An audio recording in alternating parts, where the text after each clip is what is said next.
Ito yung proof na na-receive ko na yung ating withdrawal po dito sa Skatly website nila. 2020 successful na nga siya at na-receive ko na siya dito sa aking GCash account.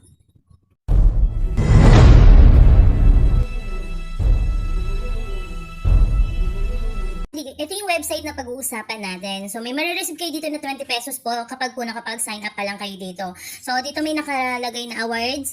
Highest claim lang natin. So, meron silang mga task. Kapag po nagawa natin itong mga task na to, bibigyan tayo ng bonus. So, achievement awards, mission rewards, 300. So, wala pa po akong nagagawa dito. Meron dyan. Pwede tayong kumita po ng libre. Basta magawa lang natin itong mga task po nila dito. So, invite friends to join using your referral link and you will unlock unlimited opportunities to earn and grow your balance.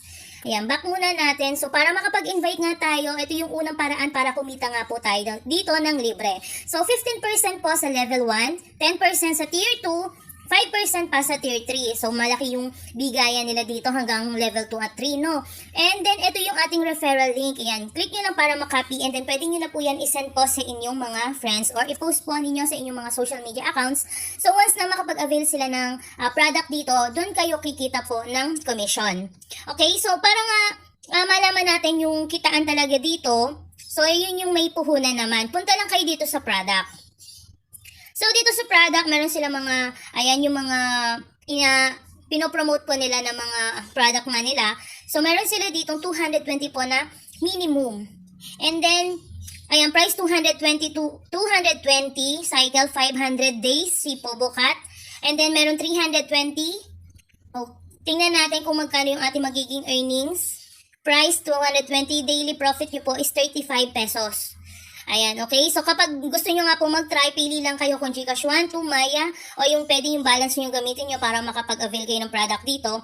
I-click nyo lang yung confirm to nasa baba and then madadirect po kayo sa inyong mga halimbawa GCash or Maya. Pero once naman balance yung ginamit nyo, mababawas na po yan automatic. Pero syempre, hindi ko ina-advise sa inyo na gamitin nyo na yung balance nyo. No? Once na ma-reach nyo yung minimum withdrawal dito, syempre, kailangan i-withdraw na po natin, i-withdraw yun. Okay? So, dito naman yung 320, ang magiging daily mo is 56 pesos.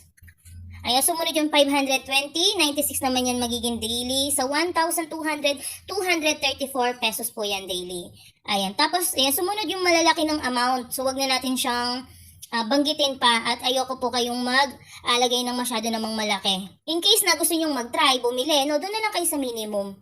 Okay, so kung gusto nyo rin pong mag-try, pwede nyo po kang i-chat para po sa inyong cashback. Since ito nga, hindi natin sure kung hanggang kailan po sila magtatagal, ito po ay para lamang sa mga risk taker. So walang sapilitan, kung gusto nyo lang po mag-avail, ayan, pwede po kayong bumili, i-chat nyo po ako sa inyong cashback. So ganyan lang po siya kasimple. Okay, tapos, ganun yung mga paraan para kumita dito. May libre, mayroong puhunan. So, nasa sa inyo kung ano yung gusto nyong itry. Tapos, dito naman sa more, once na gusto nyo na pong mag-withdraw, i-click nyo lang itong may bank info. So, kailangan nyo lang mag-bind po ng inyong account. Select bank tayo. Ayan, pwedeng GCash or Maya. Lagay nyo lang yung pangalan po tsaka yung number. Then, tap nyo lang itong submit. So, after nyo nga po makapag-bind, so, proceed tayo dito, no? Ayan, ilagay nyo lang yung amount na gusto nyong i-withdraw dito. So, meron silang processing within 24 hours. Minimum withdrawal po is 100 pesos. So, wala silang withdrawal fee. Ilagay nyo lang yung amount and tap nyo lang po itong withdraw. So, ayan, makikita naman natin, pending na po siya. So, ganun lang po kasimple kumita dito sa kanilang website. Ayan. So, kung nagustuhan nyo nga po itong ating video, i-click nyo lang po yung link na nasa description and then tap nyo lang itong sign up. Kailangan nyo lang po dito maglagay ng mobile number and then i-copy nyo lang itong mga captcha, mag-create kayo ng password, then tap nyo lang itong sign up.